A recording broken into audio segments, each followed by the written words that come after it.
say something. Confirm that I can hear people. Hello. Hello. Hello, hello. Kyle, you muted Hallie. I did, and she It's did not her unmute fault herself. This time. I will unmute. No, we pressed the button at the same time. I unmuted her at the same time she muted. I asked you if I should unmute myself. I couldn't hear you because you were muted. That's why we have the chat. Why are you muted again? Why are you muted again? I don't know, because it told me I was muted, so I pressed unmute, but it tricked me, and then I just muted myself. Oh wow! again. Someone point out, with all the time and effort that I sounds like- spent, Hallie and I don't Emily know. are still switched around. All right, give me just. Let me just take a hot second, fix this. That's fine. I mean, some people confuse their voices, right? So It's true. True. We have similar voices. But It does not matter which one of us is where for this podcast. For context, when we begin, yeah, every recording, every single one, or at least half of them, I'll start, because the way we set it up, we do this thing where I will, I'll ask everyone, are you recording? Because we have this like baseline Zoom recording we do, and then I line up everybody saying I am recording with like the file that has everybody in it for timing wise. And half of the time I'll be like, Hallie, are you recording? Silence. Hallie, are you recording? I said yes. Because I did. You just didn't hear me because I was muted. But it's always on my recording, me going yes, and then me getting mad the second time. the best part about this is that in the like coming up to this, everyone needs to be muted because otherwise you would hear them alongside the song. And at one point, I could tell Hallie was gearing up to say something, and I had to quickly rush up and press mute on her Zoom because you were muted. I have never done the thing you wanted me to do when you asked me to do it. Not once.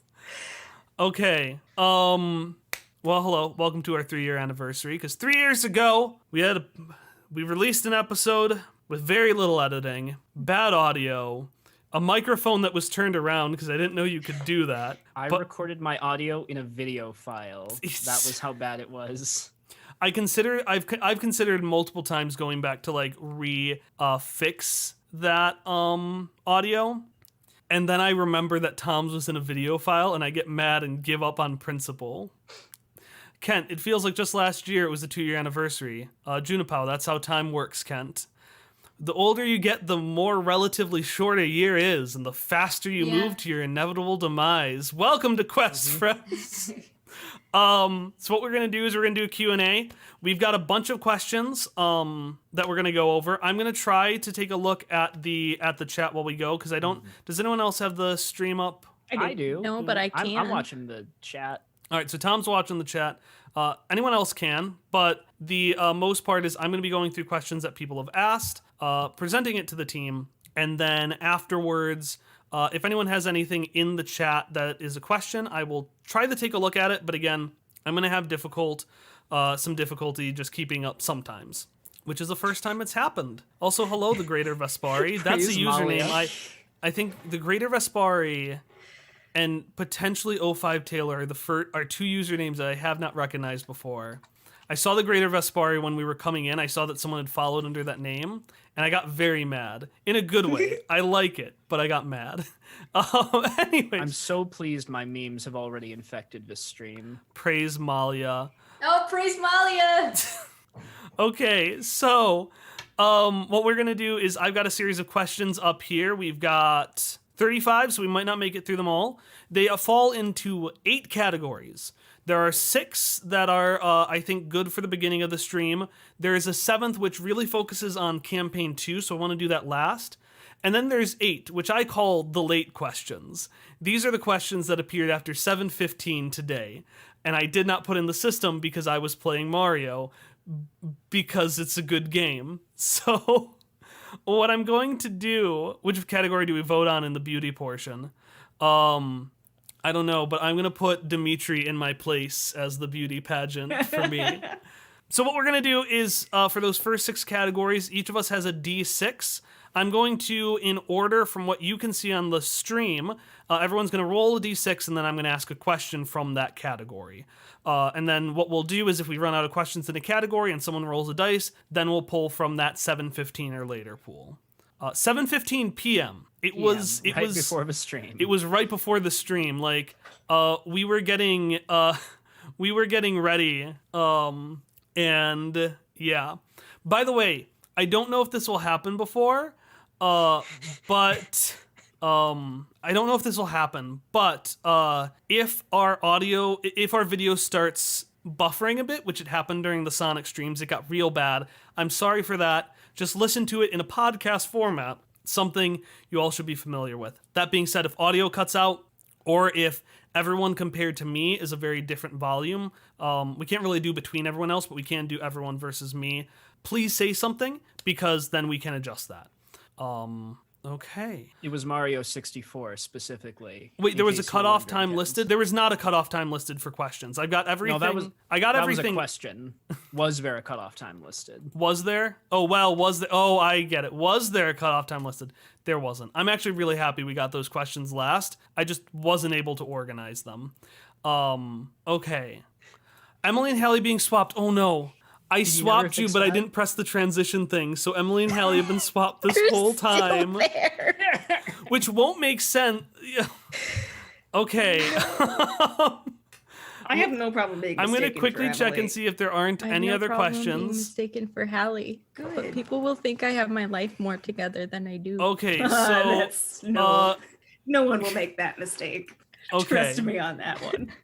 So I'm not going to have us introduce ourselves unless we want to, because we're here. You know who we are. We've got our names and characters below. Do we want to just jump into the questions? I've done so much preamble. Yeah, let's do do it. Okay, it. we're Let's going to jump. start in the order from top left to bottom right. Ari is first. So Ari, I need you to roll me a d6. Okay.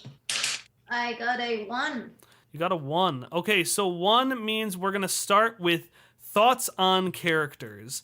And by that, we're going to get right into like the thick of it with a big, deep, complicated question. What's your favorite ship?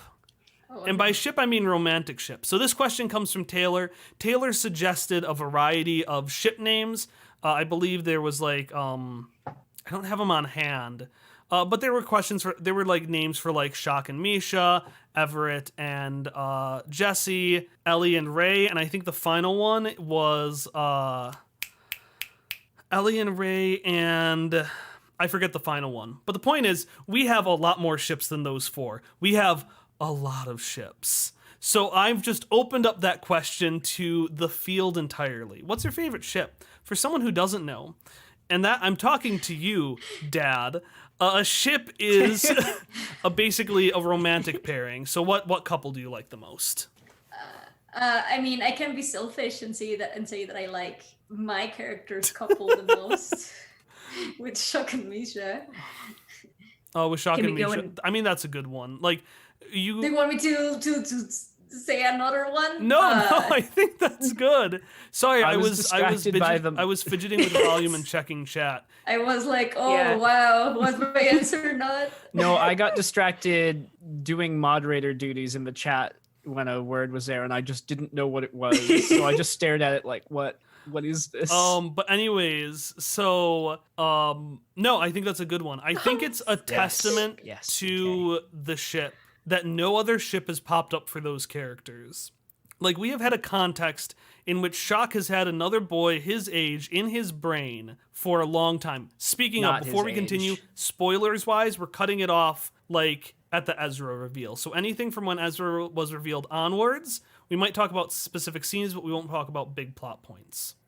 That being said, we can talk about how in any other context there'd be so much shipping between Shock and Lowell. Like, that's just a snarky boy living in another teenage boy's brain is just ship fodder, and not a single person has thought of it. And I think that just speaks to the testament of the Shock and Misha ship. Misha saved Shock's shipping life. That's what they did. That's a fact. From the rock chat, fact. haha, chuckles and multi-shipping. Okay, I have a feeling this is going to continue for everyone. Tom, is your favorite ship also Shock and Misha? No, actually, I was going to say I'm actually torn between Raylo, which is now my name for Ray, and Ellie for no reason. That's not allowed Supposed to to be be their name. You Really? Rayleigh. Yeah.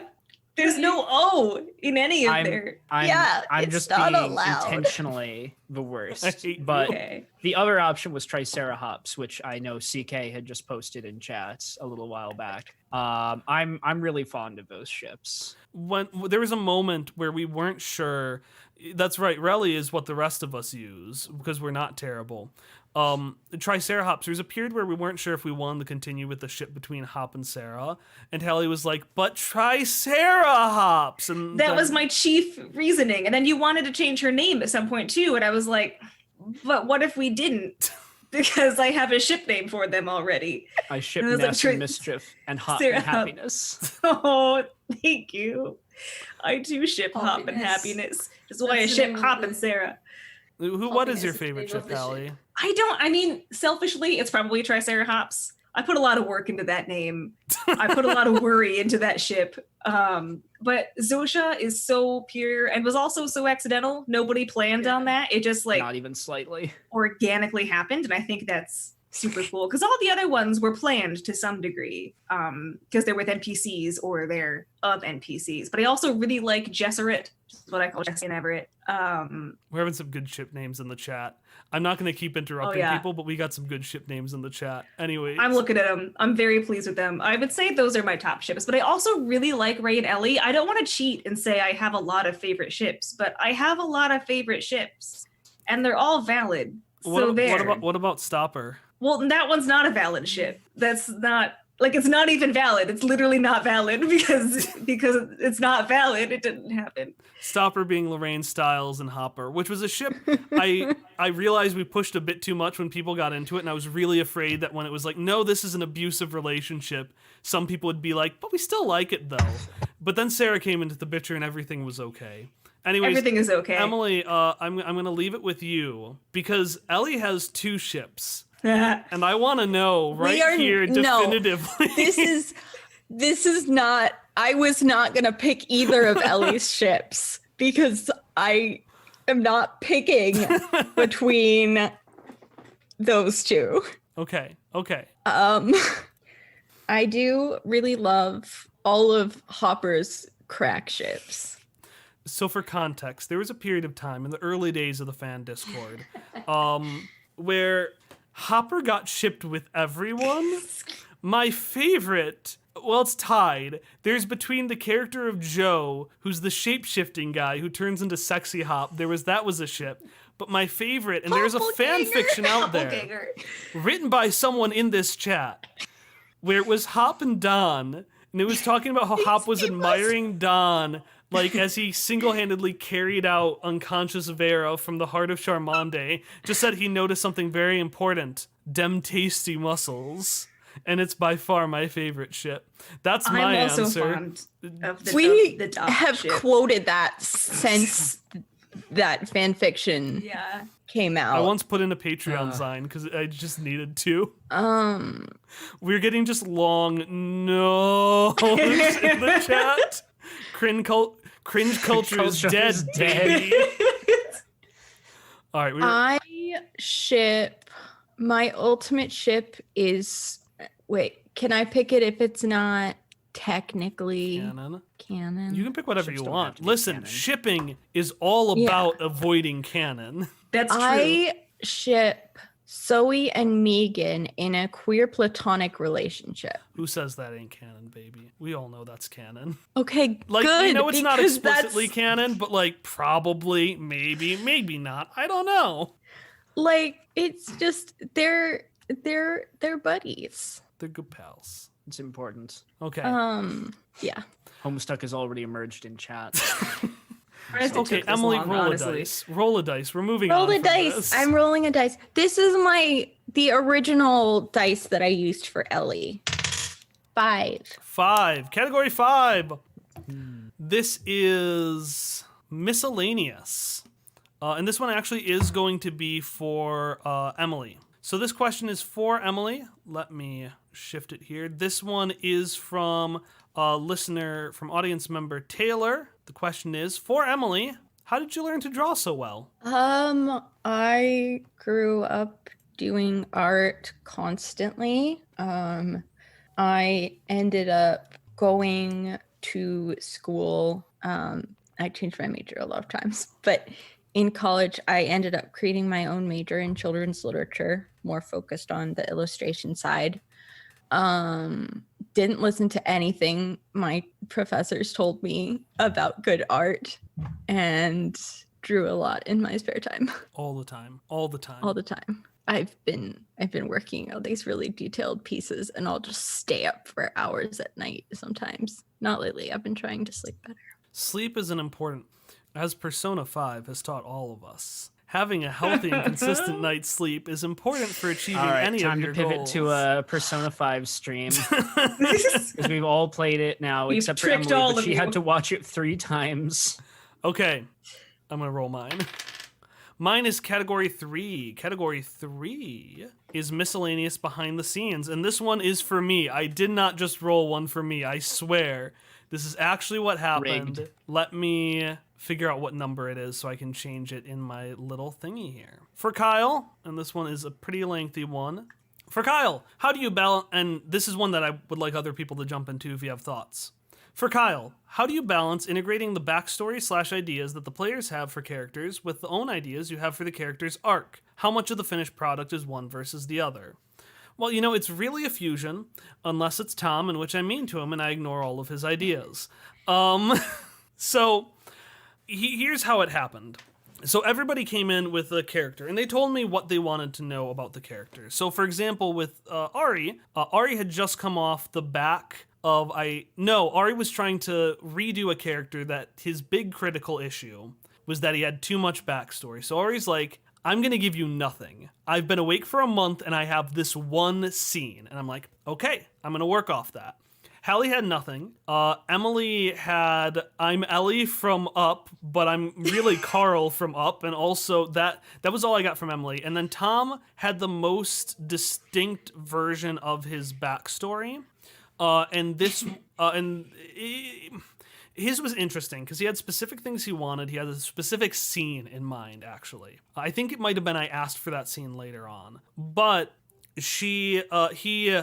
Tom had a place with specific ideas of how it worked. And that's going to be where you're going to see my system kind of fall apart. So my system for developing backstories was essentially, I just let us run loose. If you notice, let's see, Lorraine comes up, I want to say 1, 2, 3, 4, 5, 6, episode 7. Lorraine comes up episode 7, and then later in that arc, around episode 11, I want to say, or 12, Misha has their first moment of, oh shit, something's going on. And what really happened, so the Lorraine thing came from me wanting to play. I was just like, hey, Hallie, what if you had a rival? Because that would be fun, right? Every vigilante has to have a rival. So that's I agreed at that time. That's all it started Yes, as. this will be fun. Was he has this rival he hates. Her name's Lorraine. And then Ari's thing was, I didn't know what at the time, but I knew Ari's memory related to the implication of murder. So I'm like, there is something murderous going on. But what happened after that is, up until halfway through questionable measures, I really just let the players play. I let them experience, I just let them live their lives. And then occasionally I would throw fun things their way. So I threw Lorraine at Hopper. I threw Hopper's memory. I threw that at Hallie. I didn't have any thematic things. I'm just like, wouldn't it be funny if I had a flashback about someone who wasn't Lorraine, but she was actually Lorraine? Wouldn't that be fun? And it was. Let me tell you, dear audience, it was. No. One of the worst days of my life. Or with Ellie and Zoe, I was just like, what if I just gave her a kid? I'm just going to do that. That sounds like fun. And then about halfway through questionable measures, I basically sat down and I was like, all right, what is everybody's arc? What are they going for? And some were easier to figure out than others. Hops didn't really come in until the end of questionable measures when it played out the way it did. And I realized, oh shit, he has stuff he has to get over. Ellie is... Once Emily had a response to Zoe, we knew exactly where that arc was going to go. Ari, after the roller coaster, Ari explicitly said, basically, I don't want your help if it puts you in danger. So I'm like, that's a character flaw. And then Shocks, Tom and I actually had a conversation a short while ago about that. So I would figure it out. I would start playing to things to add to that character. And then before their arc became apparent, I'd then explicitly talk. So with Emily, I was talking pretty much consistently with her after Zoe about where we wanted her character arc to go. Hallie, it was after Questionable Measures that I talked about that. And then Ari, I talked with her before One Neon Night. I was like, these are the themes. And then before the finale to One Neon Night, I also was like, all right, we have established these things. Let's get on the same page. This is what Misha needs to do, right? And we were both like, yeah. And Tom before 6, which kind of ties with his character arc, but Shock, it's less a character arc for Shock and more Shock being a vehicle for the main plot, which is fine. I think that works fine. But we still walked down and figured out what was his, because with the way Shock was, he has so many other themes and character arcs that he's associated with that he doesn't need a strong one in the way the other 3 characters need something, because Shock is in proximity to the bigger stuff we've got going on, if that's fair to say, Tom. Yeah. So yeah, that was pretty much it.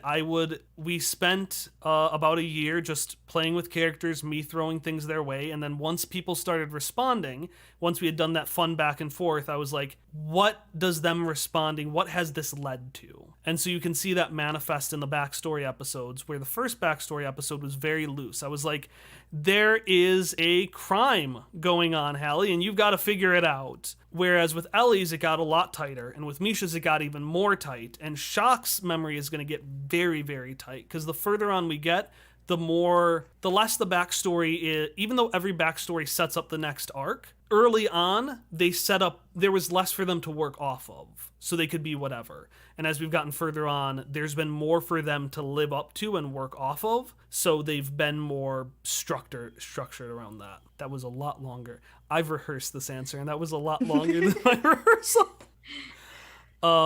What about Nessa's memory compartment? I'm putting that down.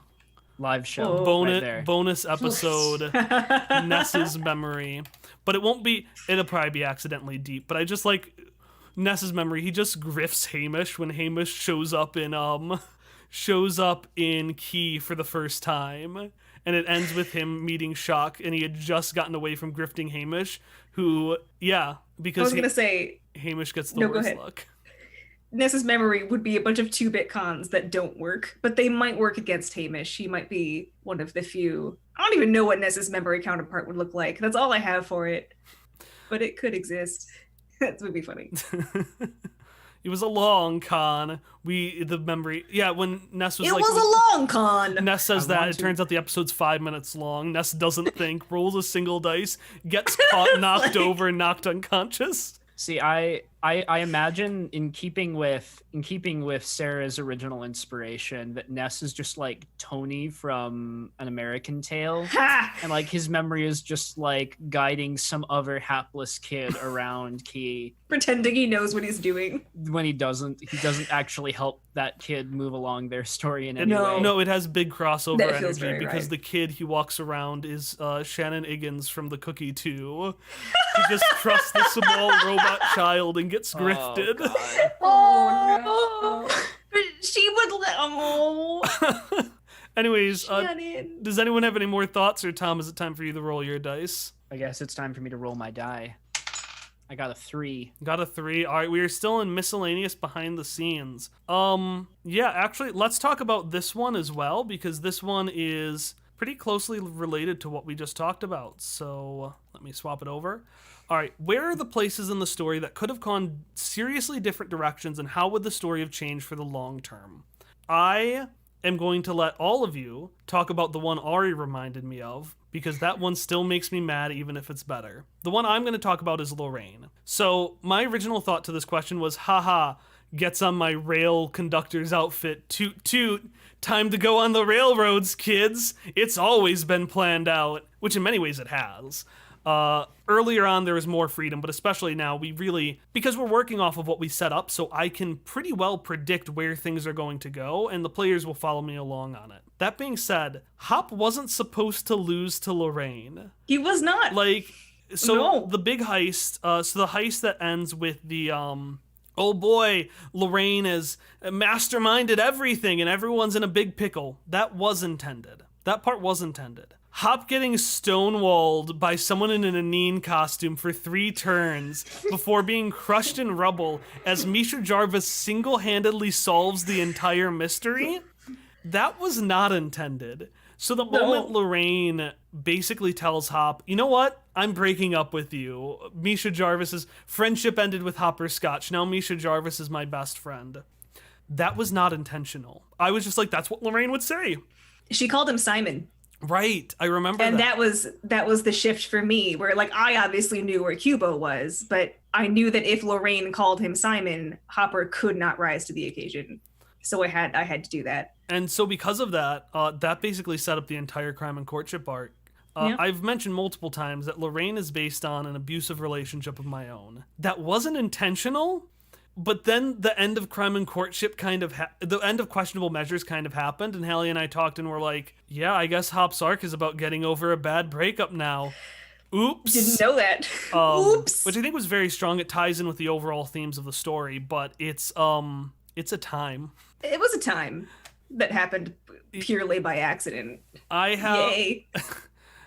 Bad things have happened for, I want to say everyone except for Ari has been at least a little bit traumatized by part of their arc, which was not intentional and is the important sign of the importance of safety tools, which is we're going to be using liberally campaign 2. And I know that was the first one. I know that hit you real hard, like the arc playing through the rest of Hopper's stuff. Oh yeah, that hit me a lot harder than I thought it would. I just it was really hard to separate my own failure from Hopper's failure, which is why I kept saying, but she called him Simon, so I chose to lose on purpose. But for a while, just because I was rolling so poorly all the time, I was like, man, maybe I suck. I know that it's just dice, but there was also a certain level of stress of how can I now raise Hopper to the victorious, I'm Hopperscotch level, because I wasn't sure if I would be able to do it. I had to so keep there was telling a lot Hallie, you will have this. This will happen. Kyle had to be like, you'll get it. It's fine. It's fine. And I was like, okay. But yeah, that hit me hard.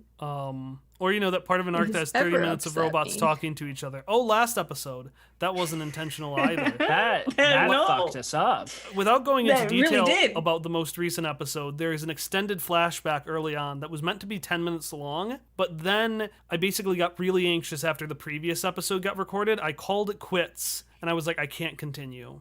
And it gave me time to think and expand, and then that episode happened. But before we continue, Ari, because you were the one who reminded me of it, do you want to remind everyone of the other event? Yeah, I think the other one is when we all fell down the pit, because we weren't supposed to fall down that pit.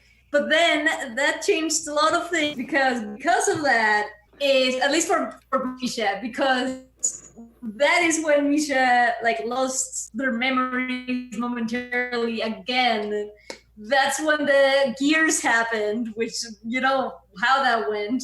And that is when Misha's connection to that has been messed up enough that they began calling Hopper Simon Scotch for the duration of the campaign. So if we hadn't fallen to the pit, none of that would have happened, and they wouldn't have had a scene with Ellie for an extended episode. So, yeah, a lot of stuff changed.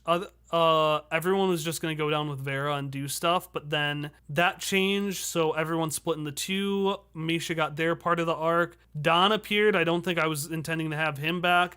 I wasn't intending to have Everett back. Everett was not going to appear again. But then I'm like, well, if everyone presumably died, Mauv's going to have to send in a backup team. So she sent in Everett and Jesse. So that's why Everett exists. And then I think Shauna also needed to be created for that, because you were no longer just interacting with Vera, because she would just attack you on sight if she saw you.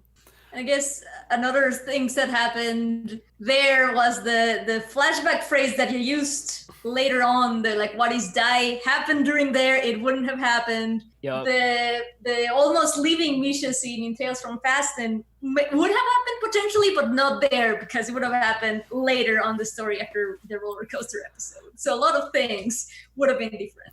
Yeah, we're in a point where everything is pretty railroaded because we have to wrap up plot threads. So it's weird to think of how many things were allowed to change early on when we didn't have a clear, anything could happen. Any other things anyone wants to talk about? I don't think so, but I also forgot what the original question was. Basically, places where the story could have gone in a seriously different direction. There's one that I can't reveal now because it technically hasn't even happened yet in what we recorded. But later on, we can talk about a potential choice that I had to make for Shock. Oh yeah. Yeah. Where things could have been quite different. Oh. But I don't know that I can actually get into that right now. I mean, I'm not entirely sure what you're talking about, but can tell me later. well, Kyle, you know what? I'm gonna quickly message you, Kyle. Then. Okay, Tom's gonna message because I don't think I can talk about While- this yet, while 'cause Tom it's basically- messages is me. it- Okay. Uh, Oh, I see. I think I know. Yeah, someone I think from- I got it. Someone from the chat asks, "Where's Charles?"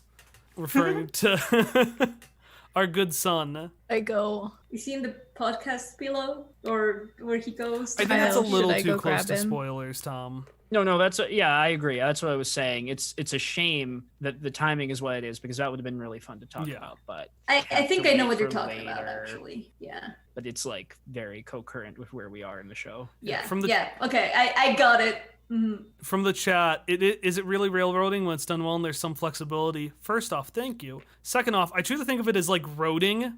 Like you have a road, Well, quite real. you have to stay on the road, but drive on it however you would like, my I children. think that's actually a really good metaphor. Yeah. And also from chat, yes, I do have a quarantine beard. I'm not proud of what I've done, but I need to buy a new razor anyway. And so few people see my face anymore that I can be lazy, I guess. All right. Anyways, I see your face every day. Don't you care? No. we are about 45 minutes in and we are through 4 questions. So Emily, God. Hallie, would you like to roll your d6? Oh, yeah, give me my d6. It went under my computer. Oh, there it is. Wow. It's a 1. It's a Yeah. Yay! Doesn't mean anything in this context. It's a d6. What? Okay, I like this one. This one comes from Juniper, and this one I think is one we can do pretty quickly. From Juniper, are there any moments from Quest Friends that can be mentioned? And boom, instant laughter / tears. I'm gonna go while everyone else does their part of the answer. I'm gonna go get a shirt from my closet, No. Oh, that. whereas everyone else can talk about other things. But I'll be back. Well, I really like the one that I really like is the one episode where we momentarily all shared thoughts, and the first thought that Hopper heard was not my dad or Hopperscotch. I thought it was really funny. Skip me, come back to me later. I can't string thoughts together. I think in the very first episode, Hopper mansplained how to do math. So now anytime anyone says, ma'am, we all just start laughing. We say, ma'am. Ma'am, I'm We an all I'm an accountant. accountant. I've made multiple memes off of this. It's really unfortunate that I laugh at it.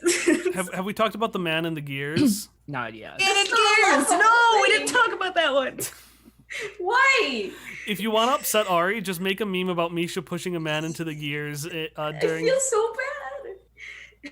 It upsets her so much. Because it upsets What my was the boy so question much. again? The question is any Quest Friends moments that can be mentioned in boom, instant laughter / tears.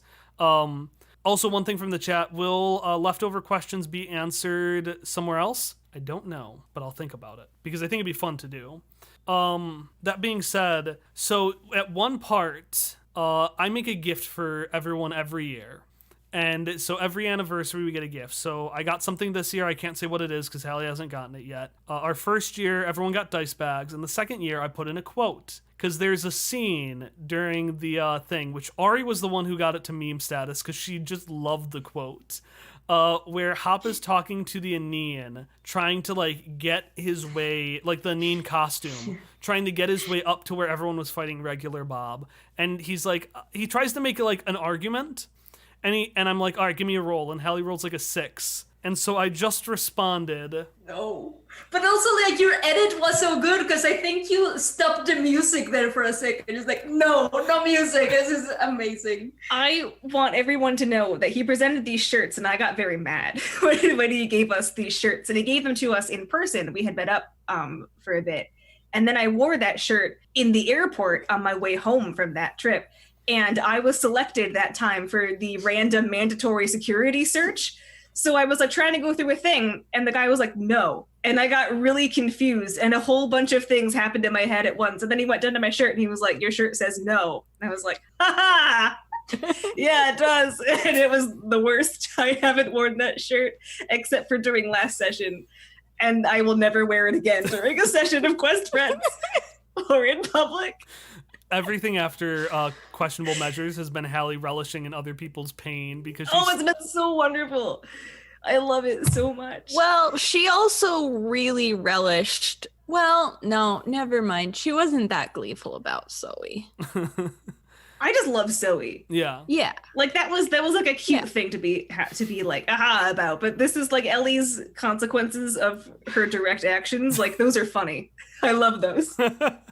It's not funny. Any other moments that we quote endlessly? I know No was one. We've done it less, but it used to be a big one. Man in Gears was one. Damn it. Emily Boyo, will we've lose. said a couple times. Yeah. If I play any up music now, Emily gets very upset. She did this to herself. One that I quote sometimes is because I found it really funny how nonchalant Shock says it, but it's like on the first or second episode where we discuss when Ellie puts the rat out of her hat, and Shock is like, "I could eat this right now or save it for later," and it's just like nonchalant, just saving a dead rat. Like, I can just save it for later. It's fine. It's a shame No the audio big is so deal. bad in the first episode because there's some real choice moments. Yeah. Such a good quote. All right, roll me a d6. It's me. A6. A 6. So we are now into future plans. I think this is a very interesting one. So we'll do question 25. Question number 25. Give me a second to get that all up here. Hallie loves consequences when they don't affect her. I was just And reading just- that. It's a call out. It's an accurate one. And something that I should note is I may have modified the way some of these are phrased for the sake of just rolling them off my tongue and getting them in the box. While there's been quite a bit of coding for certain characters, are there any intentionally neurodivergent characters? No. That came out a lot harsher than I meant it. I just want to be honest. So no. No. I have heard in the past that people have talked before about there being neurodivergent coding before. Like, it's been brought up multiple times now. It's been mentioned for Shock that he seems kind of neurodivergent. But we didn't, because we had, like, anything new I do, I put in a big sensitivity. I like get at least 3 sensitivity readers, figure out exactly where we're going, stuff like that. And I didn't realize Tom had known about it, which you can talk about that. With Shock, I just was like, oh, someone likes this. I just won't tell Tom because I wasn't sure. At that point, I wasn't comfortable digging into it more. I wasn't comfortable with I wasn't comfortable with my own experience for that. I was like, because I was told that like early on in the show. And since then, almost every arc, I've thought about adding a neurodivergent character, but I've never actually done it from point of view of NPCs. So it's definitely something that I want to do explicitly. Now, I do want to note, just because I say I didn't do it intentionally, basically what that means is don't give us credit for like being super diverse for sticking that in there, because that wasn't intentional coding. But that doesn't mean you can't identify with the coding, and we'll get to this later with headcanons, but like just because it wasn't intentional does not make it an invalid reading. All of English majors are built around readings that probably were not intended, and most of them are valid. Can confirm. But that being said, as for intentional, I think it is important to have intentional, explicit, neurodivergent characters, and there are a handful of characters that I really want.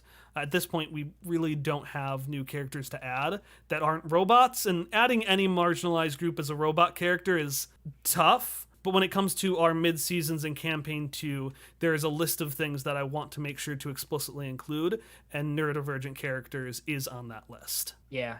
So, yeah, I was aware of it because of a Tumblr ask that had suggested the same thing that Kyle, I guess, had forgotten from, I think, a while back. Yeah, like I knew about it, but I had forgotten I had mentioned it to you, or someone had. Well, you didn't mention it. The ask was shared, so I had just seen it. And it was something that I was similarly just like, oh, I do not have the experiences to do anything like that. So I kind of leaned away from it later on, but I think it's a valid headcanon, and I'm glad if people think that if it was good, but it wasn't intentional. Okay. Farewell, Kent. Farewell. Farewell. All right, I'm actually going to skip on if it's everyone all right with everyone. We've bounced around this question a few times, and I feel like this is going to be an important one to answer. So before you do your roll, Emily, we are going to pop over to the next one, which is thoughts on the validity of headcanons and fan interpretations of characters. The author is dead. Screw canon. All of it goes out the window. I have a more nuanced take than that myself before everyone else gets into it. For me, I think canon doesn't matter so far as it matters in the reading of the text.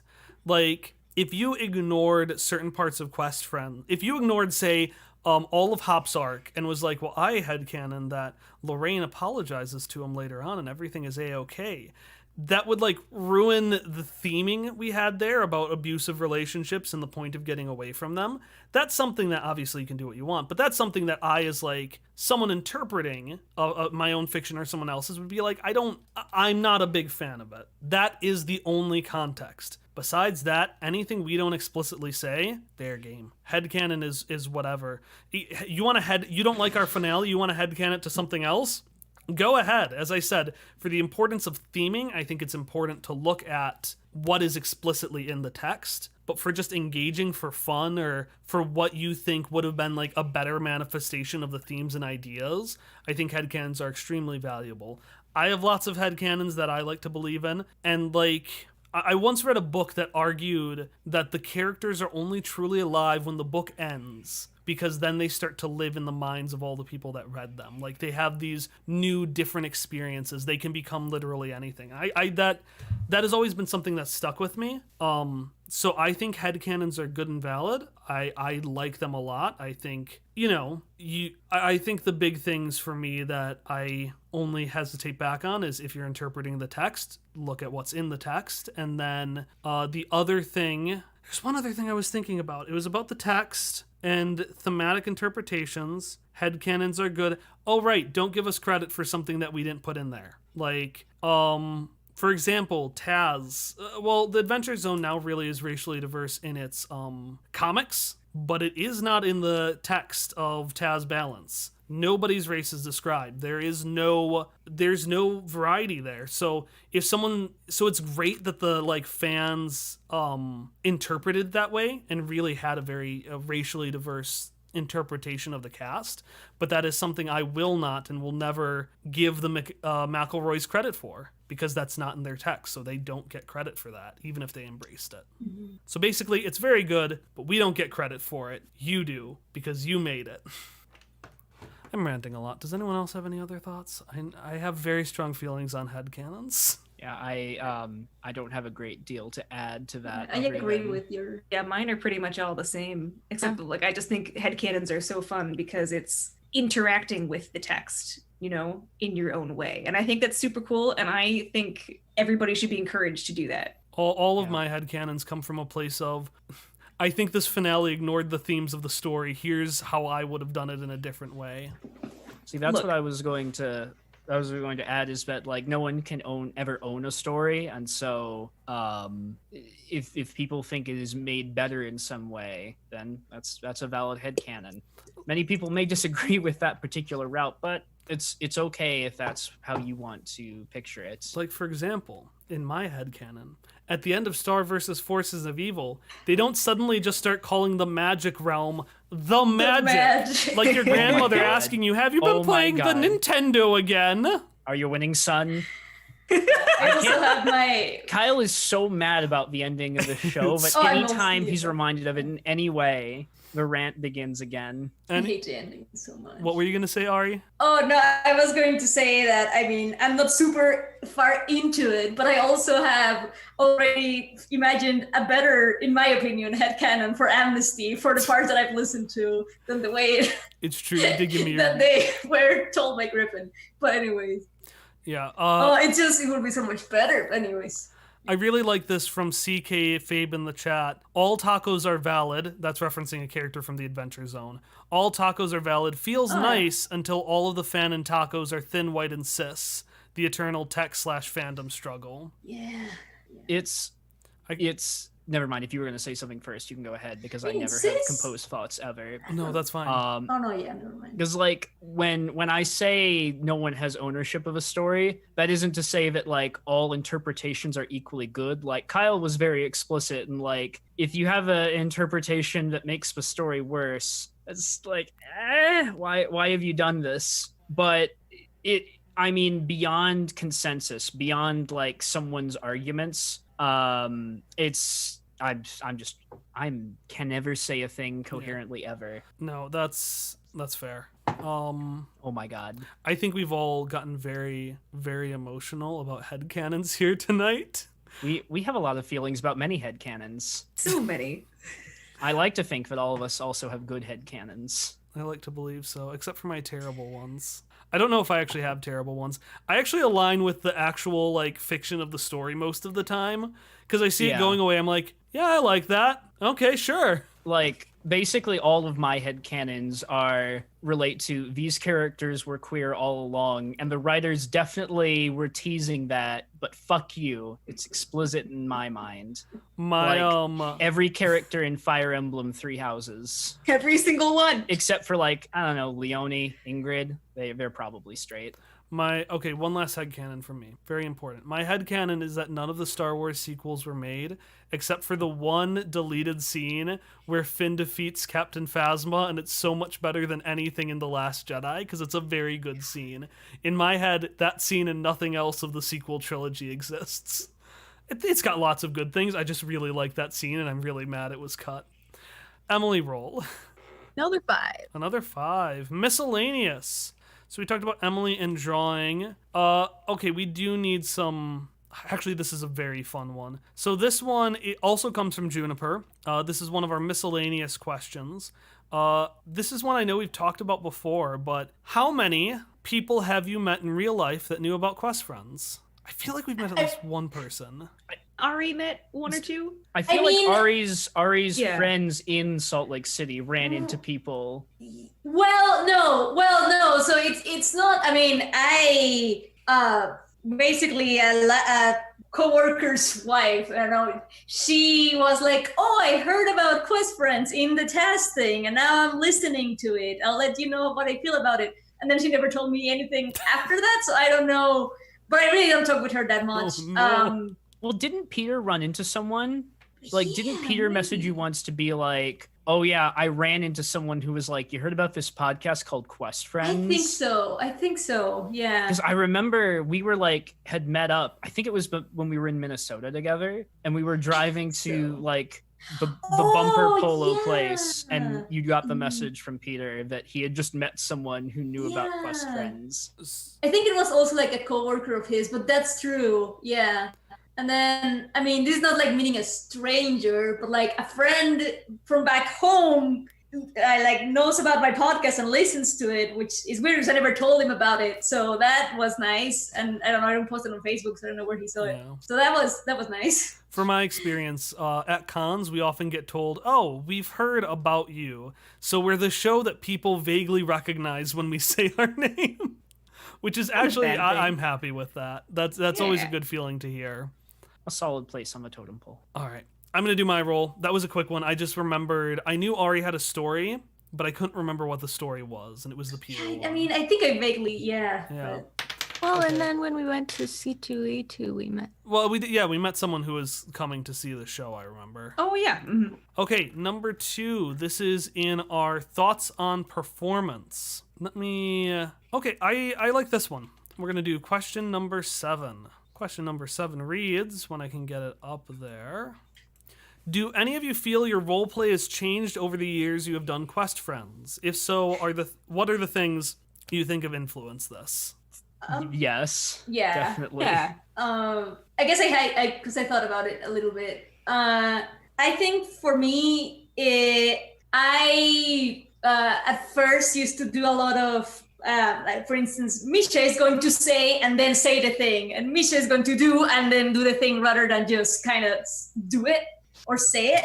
And I learned by actually listening to other podcasts like, Taz or Critical Role, that sometimes I just go for it and it's a bit more fluid. So I changed my roleplay style to do that. So probably in the earliest episodes, there's more of a Misha is going to says rather than just saying it. So that's, I think, a main thing that I changed. So. Yeah, I know I cut that out a lot early on, and I've been doing it a lot less. And we have an upcoming episode. It'll be in a few months. It's 4 episodes out, I want to say. Ari and I do an experiment where we speak in character literally the entire episode, which is, I think it worked out really well, actually. Yeah. Yeah. All right, how about other folks? I at the very beginning, I felt like I should only say something if I thought that it was funny or clever. Yeah, it was. You were worried. We had a conversation where it was like, you're like, I feel like I'm trying too hard. I'm like, yes, you are absolutely trying too hard. You need to I think it probably went down. More like, I'm trying too hard. And then me comfortingly giving you a hug and saying, yes, you are trying to. Yeah. I'm a fiance. I'm a great fiance.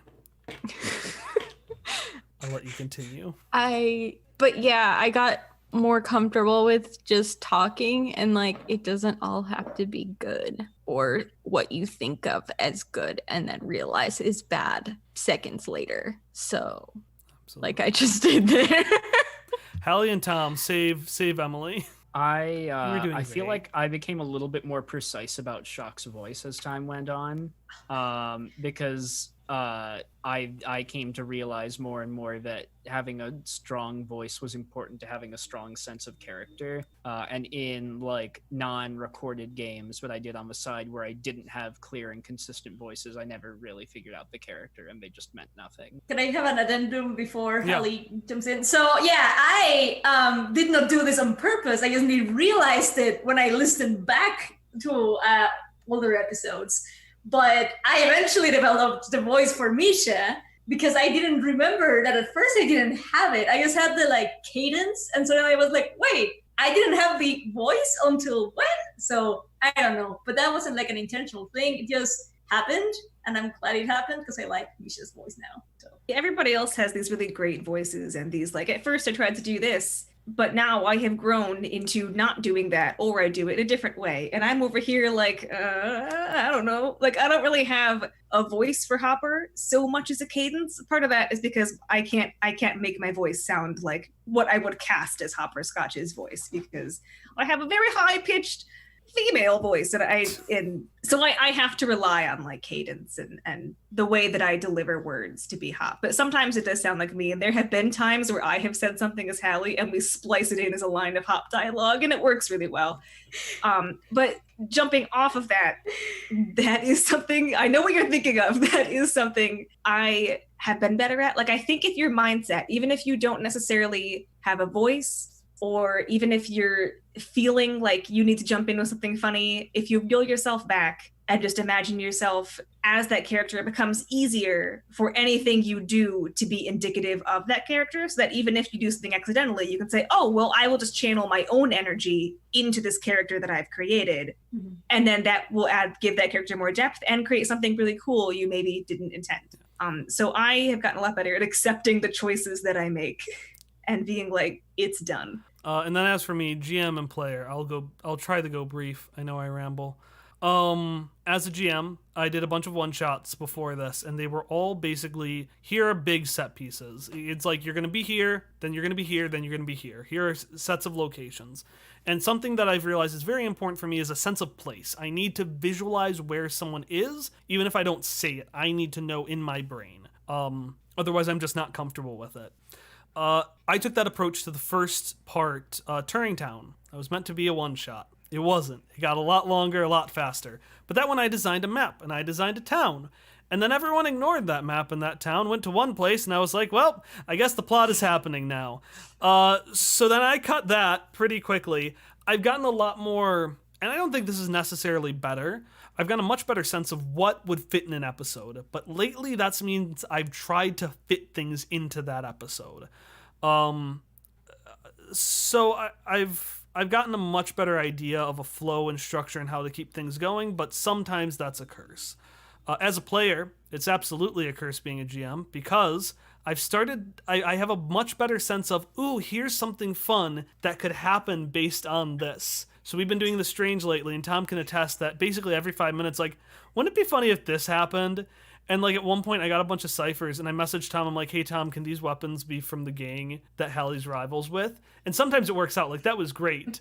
Other times, Tom's like, okay, so we have to do a heist, it's gonna be in one of these 5 locations, and before he can continue and say what the locations is, me and my let's get some story hooks going brain thinks, aha, there are 5 of us. There are 5 locations. Before Tom continues, my character will pitch a 5-way simultaneous heist.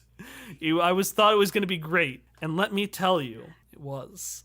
From the thing. You ever had For to, us, probably not for Tom. You ever had to improv 5 different office buildings for you to break into as a 5-way one I person? got really attached to mine.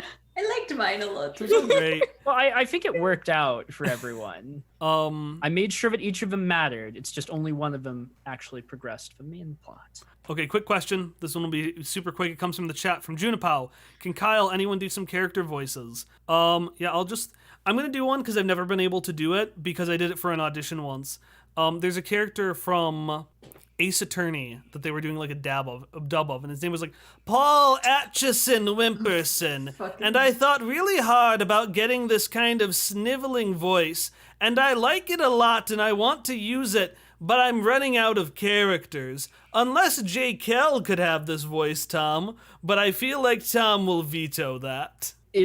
I think it's fine. It's not exactly how I had pictured him. Like, it's a little too sniveling and not enough, like, sneering, if that makes sense. But I'm flexible. Anyone want to throw out any voices they've done outside of our context? You don't have to. It's just I wanted to do the Paul Atchison voice. I could try to do my Ignatz voice if no one else has. Oh my god, you should do your... Oh, sorry. Do what? Your Dankovsky voice for your kobold. I love my that kobold voice you have. Dankovsky It's from so good. the other game I'm in. Like, hold on. It's so good. Well, you see, if you think about it logically, we simply need to follow the map. And so I, of course, know how to draw this, but you may not, because it is a rather tricky subject. That's so good. I feel like it's such a generic voice though. My I don't know, but it's close, but you would expect it to be harsher normally than the way you do it, which makes it stick out to me.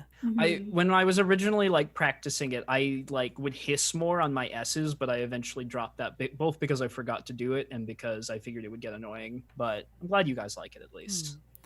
Yeah. I mean, I don't have that many voices other than, I guess, Frank Fanning, which is just rolling his R's a lot.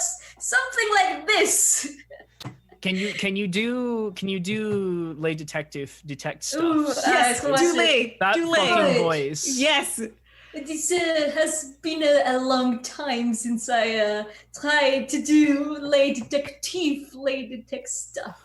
I don't know, it was something Or he like just that. puts on accents and they're always very good. They're always so good. I have never been so deeply dunked on in any role-playing game as when Ari and I both played detectives on the Titanic, and she was just this cheesy French detective who was going around to literally everyone and telling them like about her theory about how crime occurs in closed spaces. They happen in closed spaces. And just like, oh, if there was a crime, don't worry about it. You won't even hear about it because I've already solved it. And he's like, there's going to be a crime? And I'm just rushing it. No, she didn't. The thing She is, didn't I say. did solve it.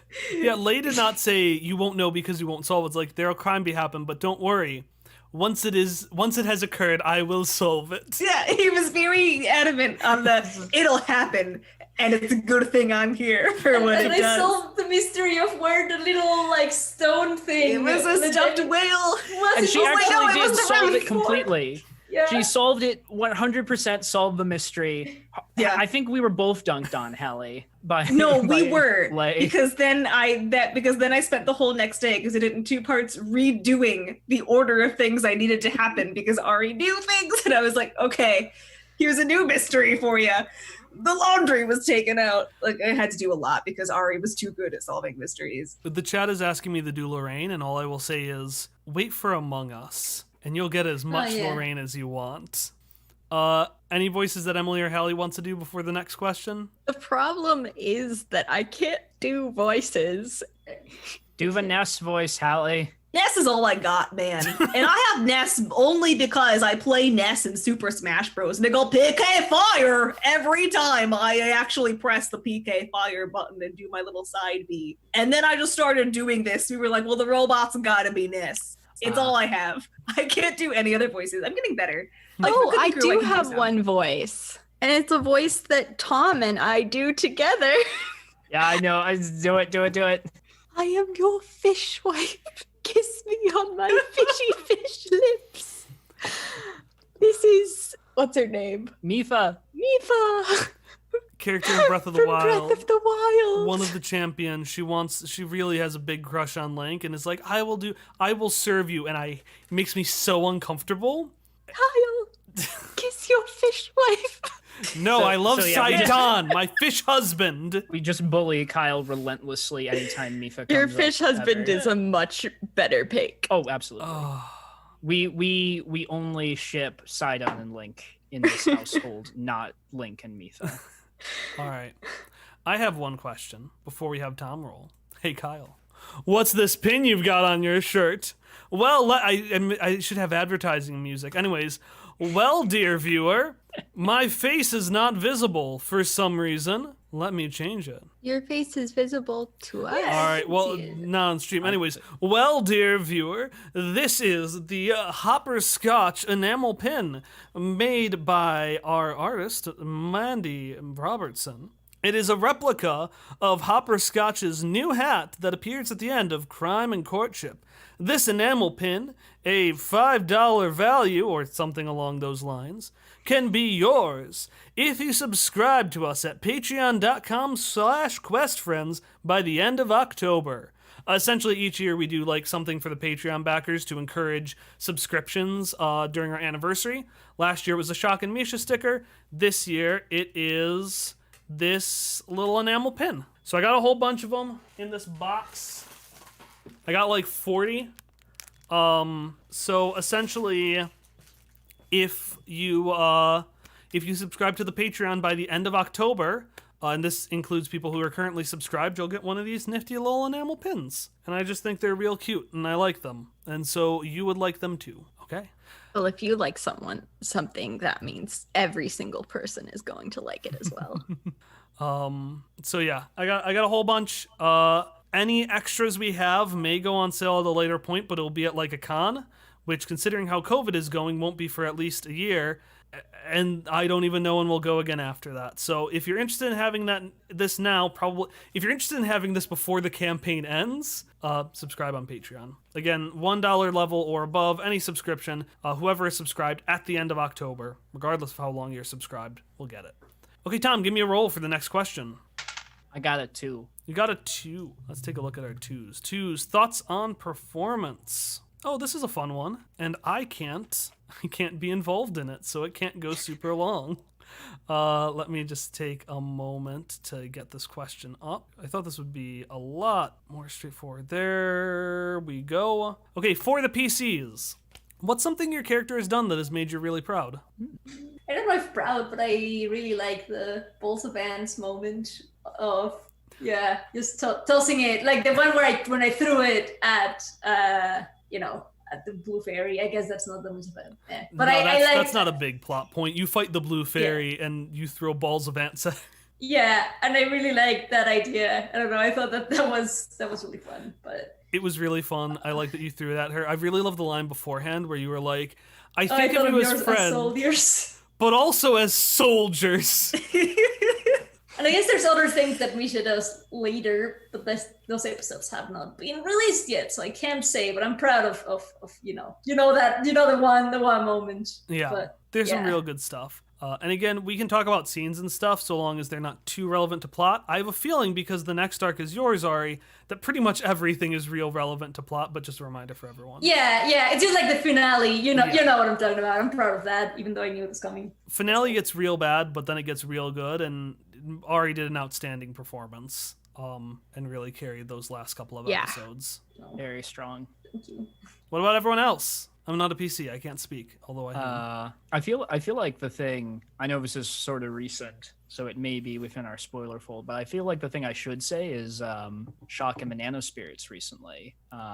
Shock's choice relating to that, because this is a good choice for him. But I feel like the moment I was, I don't know, most proud of myself or just like most excited for Shock was probably when he climbed back up the prodigious with unconscious Ness to fight Vera without any magic. This whole campaign has been us taking magic away from Tom. At first it was me, and now it's just been Tom. Well, you pushed me to this. You drove me to this point. All right, how about Hallie and Emily? Emily, go. I was really proud of the decision to use my fuse Cypher's ability with a sack of live bees. Ellie That was Bees! very good. Bees.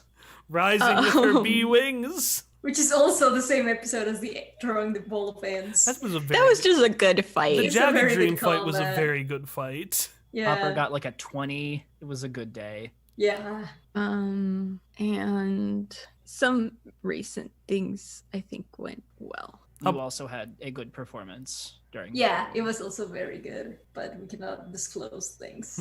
How about you, Hallie?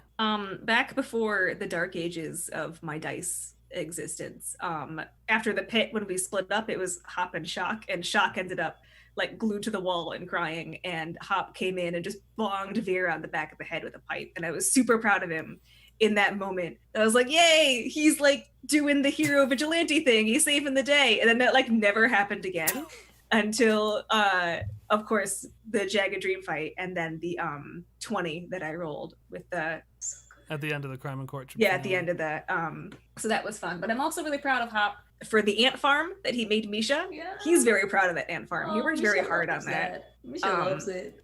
I'm so glad. Like I and Hop are both glad that Misha loves the ant farm. And when I don't know that this resulted in anything that wasn't already going to happen. But during Crime and Courtship, I had an investigation plan for Hop that involved hooking up projectors I stole from Shock, because he was the one who had them in his inventory, but I wanted them to like hook them up so you could watch one from the relative safety and comfort of a different one. And I jokingly referred to it as the Netflix and chill plan, because he was going to do it with Sarah. And I was like, look, it's investigation and it's a date. It's an invested date. And I'm proud of Hop for that one. Hop didn't do it for the date, but he did do it to spend time with Sarah. So he just didn't call it a date to himself. You set up Netflix and chill. He set up Netflix and chill. Good for Hopperscotch. Oh, the time Christine is so good. Yeah, everyone does real good stuff in the Jagged Oh, Dream it's fight. he's so I love Everyone that. is- Squirts. The finale is a great So 1-2 good. punch in Crime and Courtship, because it's everyone does super well, and then I, Kyle, do super well in the next round. All right, Hallie, give me a roll. And then after this, I figure we might go a little bit long with this segment because we got so many good questions. We'll do one more round of each of us rolling after Hallie. Okay, That's fine. 5. 5. All right, number 5. Number 5 falls down to future plans. I honestly don't. All right, I'll do this one. All right, do you want a question? Do you want me to do a silly one or one that will hurt you? Is that All directed of for us or hurt All one of- specific person? It'll hurt because two if of it's you. not hurting me, then Which Yeah. too, because that will affect everyone's votes. That's true. Okay, I'm going to do the one that will hurt you. This one does reference spoilers. We will try not to talk about it, but it does have spoilers for the most recent episode. This one comes from Juniper, and I know who it'll hurt. let me just get Oh, the... no. I think I know. Let me just... So the question from Juniper is, will Lakey, and I think I spelled it wrong, and Jessar ever come back? we don't fucking know, because if they do, it'll only be to break our hearts. It'll only be in a bad way. There's no good way they can come back There's no good unless way. Kyle does some shenanigans with like what happens to the people absorbed, because I don't think the two characters of Leke and Jessar will come back. Primarily because, without going into the spoilers for anyone who hasn't seen the most recent episode, they are very important for the sake of the story, for the sake of thematics, and for the sake of making Prilema real. They made it real in a way that lore could not. That being said, that really is their purpose, and bringing them back in the modern day in any serious context wouldn't make sense. They're not personal to Aegon, they're not personal to our heroes. I might do a quick, cameo during one sequence if I remember, but besides that, I have no intentions for them to come back. There is one scene related to Aegon where they could appear, but because of the way it's written, they will probably not be explicitly referenced by name. So they might appear in a flashback at the very, very end. I can think of a scene in the final episode, but there's no guarantee, just because out of 100 hours of audio, they're half an hour of it. A very important half an hour, but just nothing really connected to the story. I just knew that would hurt everyone, so I brought them in. I'm not sorry. Ari, do you want to do your last roll? Yeah. It is another 6. Another 6. Let's take a look at our 6s here. got See what we That got. little smile on Hallie's face. All right. Oh, that must be great. This one, I'm going to quickly hop over one that's super quick. The question here, will we ever get a true himbo? I hope so. That's that question answered. We hope. do you know how long that fucking tweet you sent me, Kyle, lived in my head? The anime himbo one playing on repeat.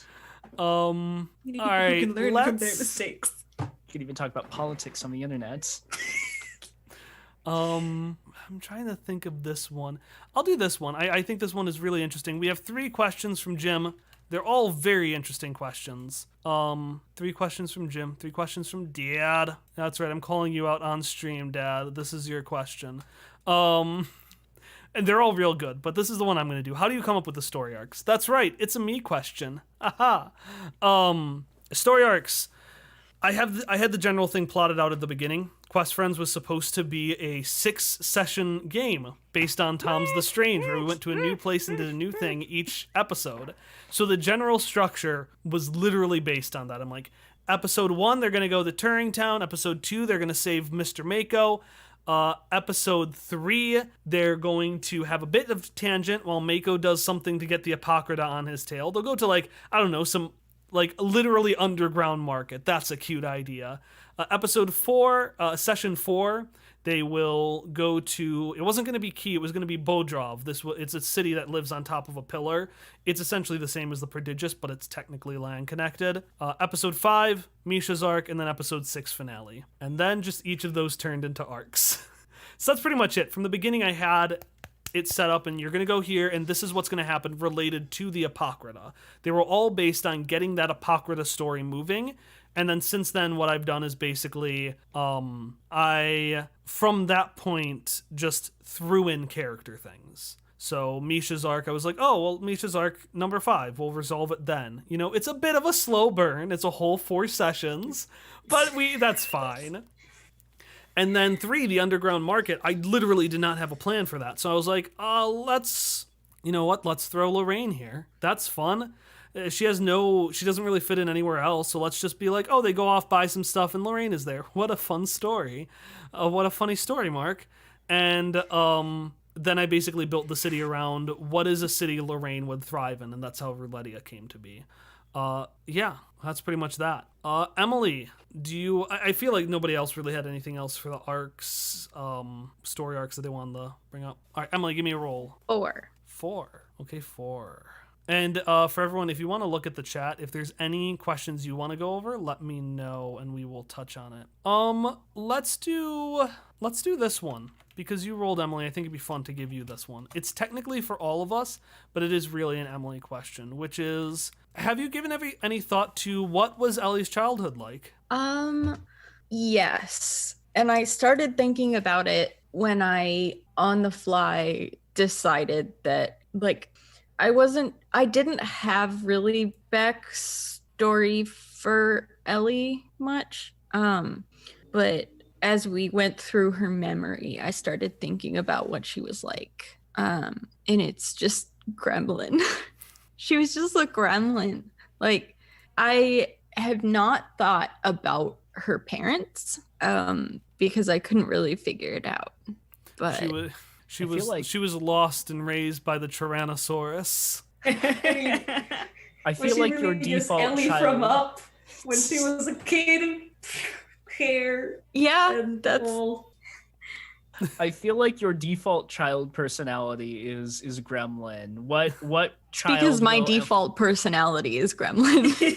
Let's just do more overlap. She was in, what is it, the Warehouse Nuns? What was the nunnery called, Hallie? The nuns at Werefall? The Nuns at Werefall from the Cookie Yeah. 2. Oh yeah, the they had like an order name, but it was the I think Schweisters. Werefall was the Yeah, the Schwesters. The The Schwester Schwesters. sisters. Thank you, the Schwesters. Yes. Yeah, they used to be the nuns at Russell, but then Ellie drove them out into the stead. That would happen. That feels legit. I'm sorry for just taking over. Any other That's thoughts? all canon now, I guess. On Ellie's childhood, or on, well, I guess everyone else's childhood has been explored for better, for worse. Well, Chalks hasn't, but will be. It will be. Also, there's a question from Dream Witch in chat. How much does Sarah take after Ellie? So we talked about these arcs that ended up traumatizing us. Mine was Sarah's. So I don't know. Let's A put lot it, and not at all. let's put it this way. You look at Sarah. If you looked at Sarah, you would think, yeah, that's Ray's kid. If you just listened to Sarah without seeing her, you would think, yeah, that's Ellie's kid.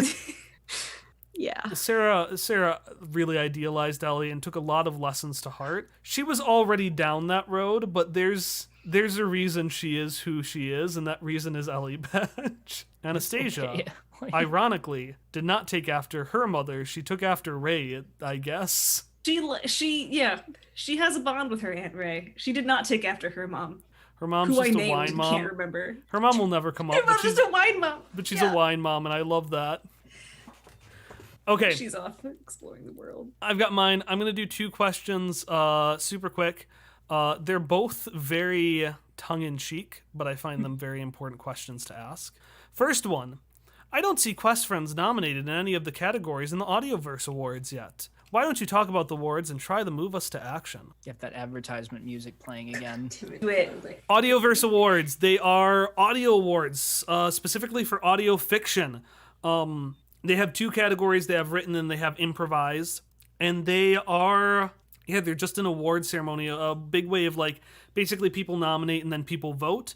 Nominees will go out and it's just a big deal to get nominated. It's the kind of thing where if you get nominated, you get to say, even though in the end, most of it is, I don't want to say a popularity contest, but the bigger shows with more people to vote on them because they have a bigger influence are going to get more votes. But that being said, being nominated is a big deal. It gets you in the view of people who pay attention to and listen to and really care about podcasts. Not only listeners, but also other things too. No, this was not submitted by one of the cast. This was submitted by Dark Helmet. Because the thing is, you only need 3 nominations to get in. And we could nominate ourselves. That is allowed in. But I want our show to end up there if our show deserves to be there. You only need 3 nominations per category, so if you think our show deserves to be even considered for these things, or you just want people to know about it, you want people who know about Quest Friends, people who care about podcasts, who care about quality podcasts, who are going to watch that feed, this is an easy way of doing that. I'm going to find the Tumblr link that has your For the Consideration posts. If you want to nominate, you can nominate us as a show. You can nominate Mandy's phenomenal artwork. You can nominate, us as individuals as well. So if you're interested, if you want other people to know about the show, I would highly encourage you. This is a way to get it to a lot of people who you might not talk to otherwise. So we have our notes there. Just include the Pretty much exclamation has point us in quest covered. friends. Again, you don't have to. It's entirely up to you. But I figure hearing it from me and hearing our reasons why we put a 4-year consideration in the first place, and why I myself am not just having the 5 of us nominate us, because then we'd end up in, because you just need 3, why we did that. And again, yeah, just do Hallie as Hop, because you can't do as 2 people. I learned that, and an exclamation point in quest friends. And email us or contact us if you have any questions on any of the fields. But again, that was submitted by Dark Helmet. That was not submitted by me. I just saw an opportunity to shill and I took it. The next question is similarly it's not a question, but it's a very important question. Even if it's not a classical one. This question comes from Juniper, and it is for Hallie. Dungeon your dragons. That's not a question. See, before when we were asked like what are things that cause immediate laughter related to quest friends, I wanted to answer right away, but then I was like, but wait, all the things I can think of aren't actually really quest friends. They're just memes that we can bully Hallie and or Emily with, like Spinch. Thank you, detective. I didn't. Or Salad Raptor. Well, Salad Which is Raptor, I was thing going to that- say, but then I was like, but that hasn't come out yet. That's not going to come out for a long That's time. Salad Raptor, so nobody understands. We could explain the context, but all you need to know is that there are certain words that when they come up will just trigger a laughter response. Again, in Hallie, there are 3. Dungeon your dragons. Any version of Dungeons and Dragons that doesn't have the and, even Dungeons and Dragons, honestly. Just There's conditioned her. something from a Let's Play, which is Detective, why did you kill... no, Mr. Edgeworth, why did you kill that man? What did you? Thank you, detective. Thank you, detective. I didn't. Well, glad we got that figured out. And then Salad Raptor. For Emily, it's any of the misspelled names. We don't need to go into that. got There's Spinch, no. oat meat, straw bebbies, brogle, broggly. It just sets them off. Leave how many times we're going through a recording setup to be like, okay, we got the right mic, everything's set up. Are you recording? Blah blah blah. And then somebody be like, "Dungeon your dragons," or Ari will be like, "Thank you, It's usually detective. me. I did." Setting up a mic. Oh yeah, Ari And then- loves. I'm just, It's usually me. I'm ruined. Like, There's a half hour gone. We just can't even There's- That's record. why I There's don't one- let us off 30 minutes. anymore. There's one session that was fully. It was gone. there was The whole there was session. no hope for salvaging We it. were just completely checked out from the start. I think that was like the first, or like we were just like a first month after a break. into the quarantine or something, and so we were extremely loopy. Yeah. All right. B, due to the time zones, can't come, but she says hi. Hi, B. Hi, B. Welcome to this when you part of watch the this stream, VOD, where you- hello. Welcome to the VOD, where you learn about, as Jellyfish says in the chat, Dungeoning's Dragons. Dungeons and Dragons. Or That the was not Dungeons even of like- Dragons. Dungeons in Dragons? We're so Really far doesn't- removed. Like, I am The- Manfred Dragons Dungeons in von Dungeons. Dragons. that's actually a really fun name. I might steal that. You But- can't, you but- can't use it with Well, me. dragons. Von But, like- Dragons? I want to point out that Of the the actual Salad video Raptor this came team. from isn't even that good. Like Vines But Really Dungeon My Dragons is a fun title that set Hallie off for the rest of her life. But the video itself is very boring, So, actually. It's only the title. Mine's that Dungeon My Dragons.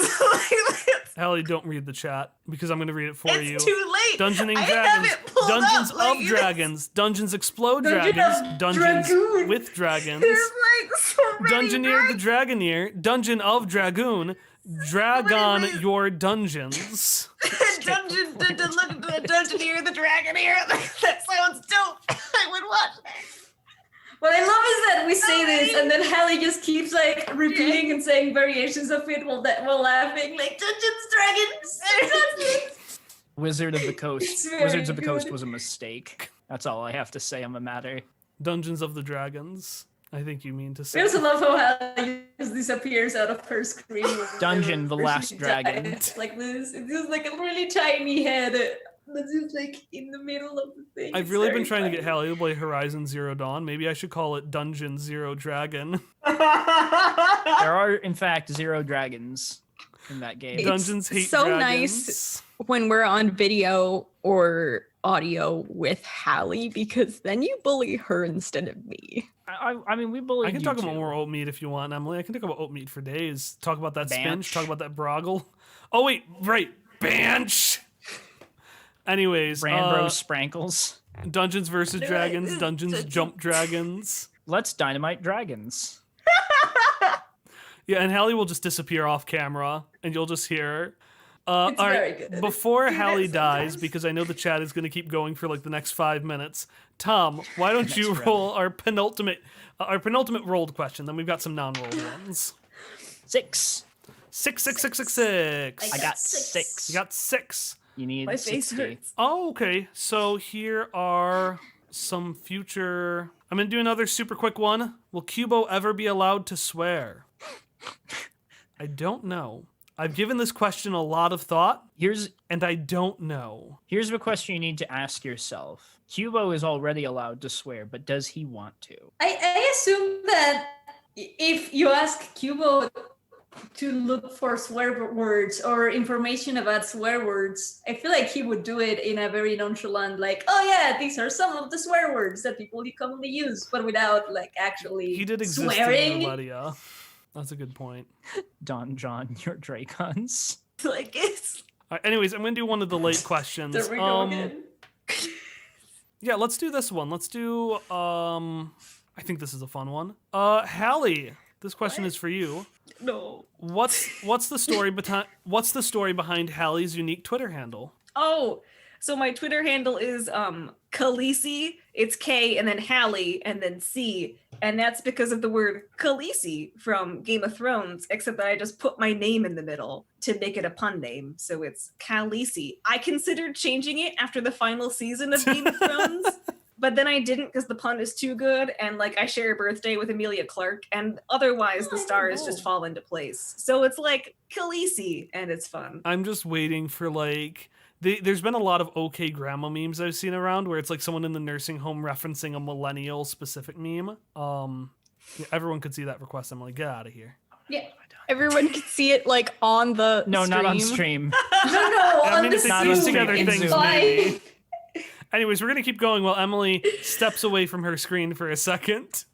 But it's like referencing a millennial thing, and it's like, oh no, like grandma, like, you know, like sure enough, grandma, like, you know, oh, I got the chicken dinner, and I was the winner winning chicken dinner. I'm just waiting for Hallie as like an 80-year-old. My name, I'm the Khaleesi. I'm Khaleesi, mother of Dungeons and Dragons. You've done it to Sometimes yourself. that happens too. Hallie sometimes brings does it the to joke to herself And she and laughs harder. just slays herself without any input. Prison your No, she limits. does this. Fearless Dragons is part of her title, and then I set myself off again. Hallie laughs There even she harder when goes. it's herself. She laughs so hard at her own jokes. Yeah, that's why I said that Always rapper been to this her way. as much as it's her own joke. Sometimes I can't breathe anymore. We I know that I made it in the world when Hallie's ghost goes all quiet. I think dragons have maybe been ruined as a concept for Hallie. Oh, nobody can ever see dragons again. Make me laugh. Khaleesi. We couldn't even. I don't think we could ever even do a dungeon crawl ever again after this point. Please don't make me. Well, it might be in your future. Dungeon in the shape of a dragon. What? Dungeon No, with it a can't dragon. be. I can't do Hey, it. remember when Tom was going to There might be both a dungeon and a dragon in your No! future. In Yeah, this Dungeon game. of the Dragon. Remember that time we were going to do the Puff the Magic Dragon dungeon? Well, that wasn't a dungeon, mind you. That was just a dragon. I can't do it. It's like I literally can't.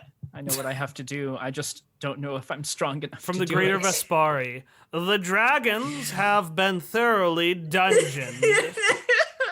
This is the perfect this villain. never Sad gets cowboy man, I have dungeoned all of the dragons in this vicinity. Would you like me to check the next location? Yeah, I guess. I think you could argue that that's what Hop did down in the hold of the Prodigious. Oh no, he dungeoned a dragon.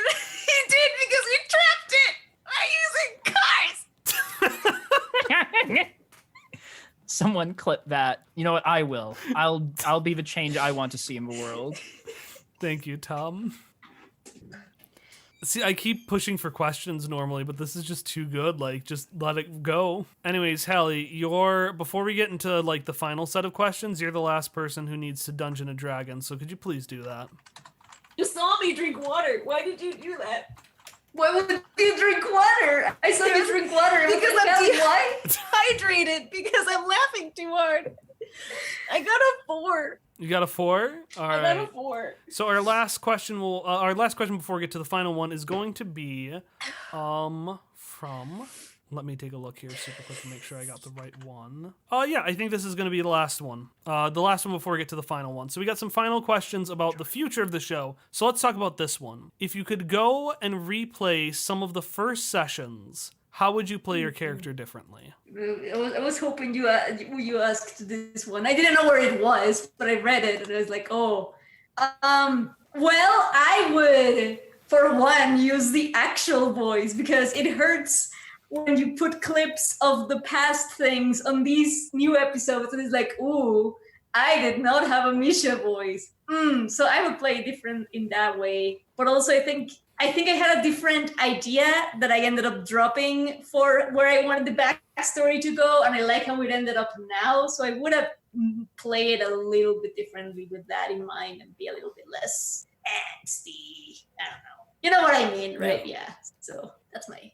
How about everybody else? I feel like it's really hard for me because Shock also changed pretty drastically over the course of the game. But I'm not sure. I don't know that I can really like go back and redo that because so much of what Shock is now built upon how I played him originally, and he just changed gradually over time that like, it wouldn't match up right. Some of the ways he acts now and things he says wouldn't necessarily feel right in that earlier Shock. I'm very distracted by Charlie in his little pajamas. But like my voice for him would definitely be a little bit different because of how I tend to play him now, but I think it would be very difficult to play early Shock again, which I guess I'll have to do for the memory episode. I've played myself. Yeah, there have been this times is why where you just make a completely different thing. That is actually the way to do it. Yeah, just make them baby. I'll hop the mine. Mine would be to face my camera, face my microphone the right way. That's what I would do. But I'm not even joking. I've considered going back a few times and re-editing the first episode because it's not a great look for, like, we've got a lot of fun. It's not a great look for a new show. It starts the same way as every other show. It's got bad audio. It's got barely any editing. It's just not the best introduction to the show. But there's a spark and there's an energy there that we couldn't recreate. So it's very difficult for me to edit, and it's also not really possible for that to get replayed. Even if we had the right character voices, we could not get that energy again, which Tom's answer just made me think about that one. Hallie's dying thanks to the chat. So Emily, how about you? How would you have played your character different while while Hallie tries to compose herself? I would have been less nervous. That was my biggest downfall, was just I'm watching Hallie. Nobody look at me. Yeah, I would have been less nervous because I think things would have gone more smoothly and I could have actually been more comfortable playing Ellie earlier on, whereas I didn't get comfortable with her for a long time. Mr. Scotch, besides not mansplaining, First one. My first one was I wouldn't mansplain soup, because the thing about that time is that I, as Hallie, got so excited to be able to say I'm an accountant that like my accountant backstory, the only part of my backstory was relevant, that I just overloaded the mansplain, and it was my fault. I can explain how money works. It's like, I also love like the ma'am right before it. Ma'am, I have an accountant. He's so polite. I agree with what everybody else has been saying, and that I don't know that I would play him in spirit necessarily differently, but I think every single session there's a line that I say that I'm like, why did I phrase it like that? what if I did it this way? It would have been so much cleaner, so much more impactful, so much more like hop. Like there were, especially during Crime and Courtship, there were a lot of like moments where an hour after we had finished recording, I was like, why didn't I say this? Missed opportunity, which like we all have from time to time. So I think there are a lot of specific lines I would re-record as hopperscotch. I don't have a list in my brain right now, but I'm sure I could think of some if I just spend a lot of time stewing in anxiety about it. Please don't. Okay. Just replace every line you would have done with Dungeons or Dragons. Unchecked cruelty. It's a genuine So idea. unnecessary. It's like how people bite a lemon to shock them out of anxiety. Just do that with Dungeons and Dragons. Anyways. Go back. Ask a new question. So we've gone through the list. We've got about 15 questions left. I'm going to go throw Hallie under the bus here because she runs our Tumblr. And I'm just going to say that, yeah, we'll answer the rest of them. This is a celebration. Yeah, this is our 3-year anniversary, which actually happened to fall in the day. So for the next month, about every other day on our Tumblr, we'll release an answer to one of these questions. Basically, just from now through the end of October, spending that month dropping down answers to the questions. So, yeah. Yeah, as the Tumblr person, I'm gonna say if you have an ask currently in the Tumblr, if we ever don't get to your ask within like a week or so, it's because there's like an episode coming out that's relevant to the ask or something of that nature, and that's why sometimes it takes a while. I don't want I have a very love-hate relationship with Tumblr that's mostly hate. Tumblr has burned me in the past, where I will try to answer something and it won't save. So sometimes it takes a little bit to schedule all those asks, but we do read them. We love getting asks, so keep sending them in. And if they take a while, it's either because I'm being bad at my job or because we have a specific time that we have planned to release that one. Yeah. So that's all I want to say about the Tumblr. And if at any point during your during the stream you thought of questions that you want to ask, throw them in that ask thing. I don't know if it'll be part of the ones we get done in the month, but that's where all future questions go. Anything from really deep questions about, how we would replay something differently to will we have a himbo, which again, the answer is I hope so. Absolutely anything and everything, throw it in that chat. What about those who aren't on anything like Tumblr, Facebook, Twitter, etc.? Tumblr, I think you can ask that anonymously. I don't know if you need an account. You can. For it. You can ask anonymously on Tumblr. Yeah, So you can ask anonymously on Tumblr. You can also reach out to me. No, you can reach out using our contact us page if you ever want to reach out or ask us anything. You can put that there. And if you're on Tumblr, again, do it as a Tumblr question. But if you ever want to reach out, we have a contact us page. We love to hear from folks. Sometimes they struggle to get back like immediately, but we'll do it. Dang in your rompas. There are so was many really good Ellie, you ones need in to chat. stop reading the chat. I feel like you just came up with that one. And No, it's chat the is chat is on fire. exploding with Oh. so many good ones. Oobly at your wyverns. Yeah, prison your lizards I think was my favorite overall. But dang in your rompas. Dang just- in rompas. Deal your That is basilisks up there. just so thematic to Considering what's coming next. So yeah. Anyways, it's been 3 years. Thank you so much for your support in these 3 years. We have seen the show really rise from 50 listens in an entire month to 500 per episode and about 3,000 a month. So it's been substantial growth. I really appreciate having everyone here. This is the most active we've ever had a chat in one of these yearly things, and I have not been able to keep up with it, which is a strange feeling for me, and it's really exciting. I have one last set of questions I want to do before we switch to Among Us.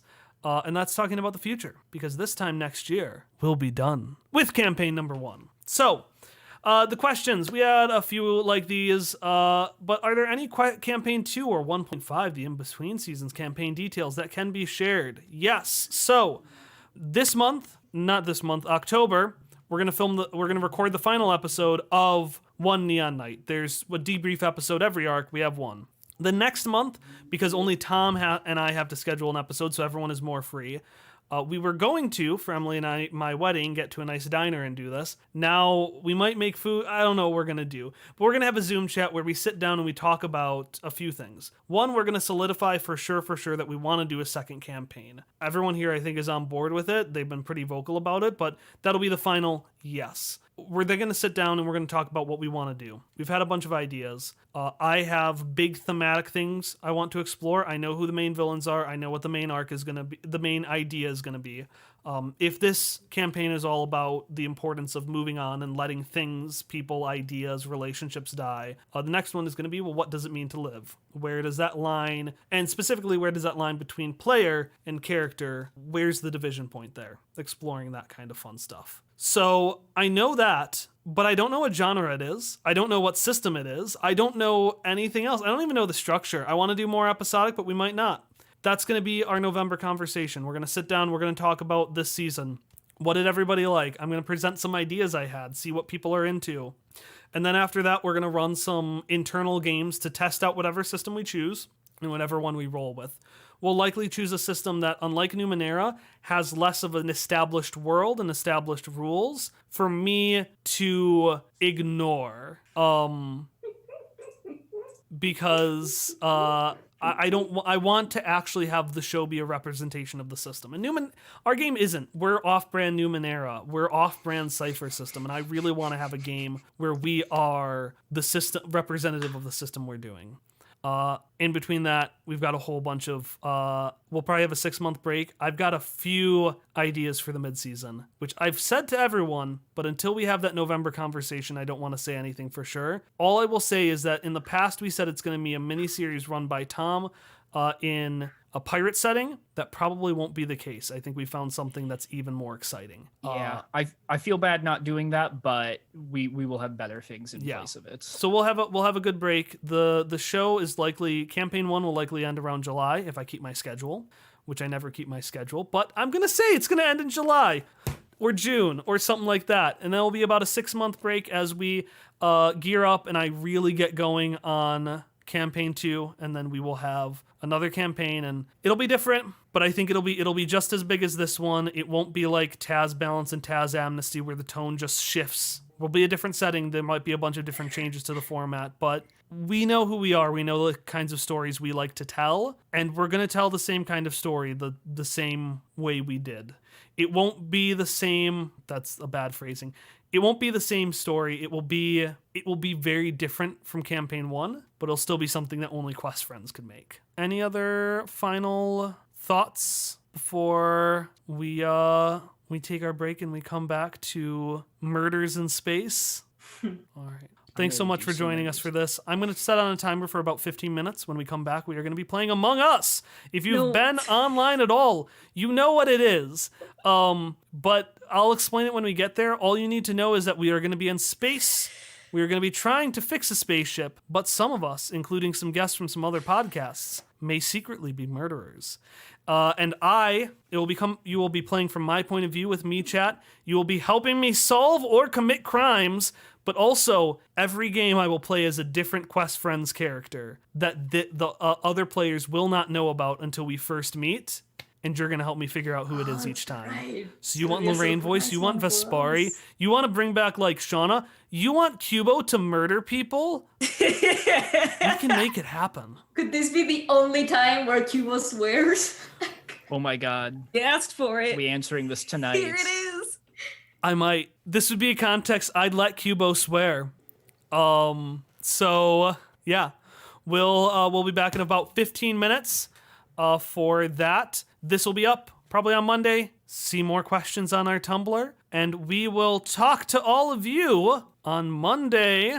I gotta do this. I gotta do the thing. On Monday, October 5th. We'll see you then. Now I gotta put on the timer. We still haven't finished.